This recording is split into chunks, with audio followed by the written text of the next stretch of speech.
Friends ma'am हजिक middle east की अनौब update खर लाए कंडीशन से मिडल ईस्ट हजिक नुंगाइब पाउदी ओइदेको हजिक हजिक लेरिबा कंडीशन से अदो हजिक यामना प्रॉब्लम ओइबा इंडिया की ओइबा यामना नुंगाइतबा थौदो अमना हजिक कइनो हारकांदा अखोइगी स्ट्रेट ऑफ हॉर्मुज इंडिया की शिप इंडिया की जहाज पेट्रोलियम प्रोडक्ट पुरगा लापदा जहाज से यूएस ने स्ट्राइक तौवेबको यूएस ने स्ट्राइक तौबसी मखोइना हाइबसी मखोइगी इंजिन की सेक्शन से अखोइगी जहाज तो इंजिन की सेक्शन दे स्ट्राइक तौबनी सिनेबा दो हारिबा जहाज तो अटैक तौर मतुंग अखोइ इंडिया की सेलर अहम leikhidre हाइबा पाउसिमा कन्फर्म ओइरे अदो हजिक चैनल सिंग दो मैम यावरबनिको अदुना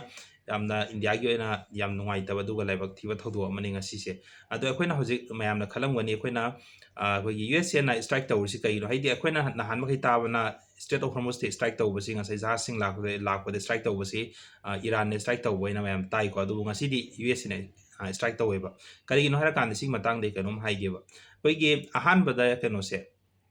स्ट्रेट ऑफ हॉर्मुज से स्ट्राइक तौबसी मागी ब्लॉकेट तौबसी ईरान तौरेदना ईरान तौखर मतुंगदा मदुगी मतुंगदा यूएस ना मुहारिसे नखोइना ब्लॉकेट तौरगदि अखोइना मुका अखोइ ईरानदगी थाव पुरगा थोलइबा जहाज मखैसे ईरानदगी थाव लैरिबा सिंगसे हारिबा जहाज सिंगसे अखोइना मुका ब्लॉकेट तौगने हाइबनेबको यूएस ना हारिसे अदुना मरम ओइरा ngasai हजिके ब्लॉकेट से तौर मतुंग अनिमकसे काउंटर ब्लॉकेट नेबा तौनरिसे ईरानसु तौरे अदुगा ngasai यूएस ना तौरिसे ईरानदगी पोट लौबा लागा पोट पुरकपा सिंगसे सिगी जहाज तमु अटैक तौबनेबा यूएस ना तौरिसे अदुगा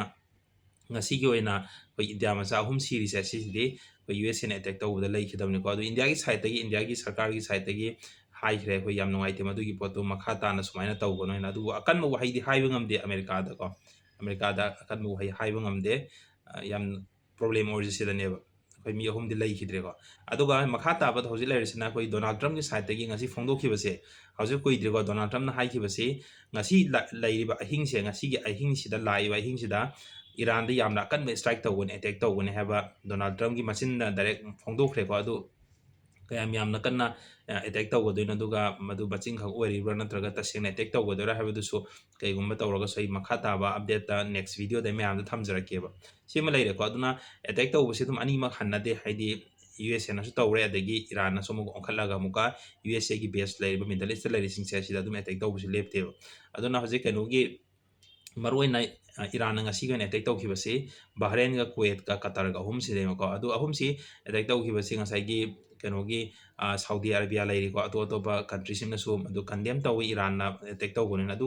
ख्वाइदि लूरिसे ईरान अटैक तौबा मतमददि लेहोरिबा अरब कंट्रीज मखैसिना कंडेम तौवेबा ईरान अटैक तौबदु यानिंगदेन अदुबो ईरान दा इजराइल नत्रगा यूएस ने अटैक तौबा मतमददि मखै कंडेम सुतौ तौदेबा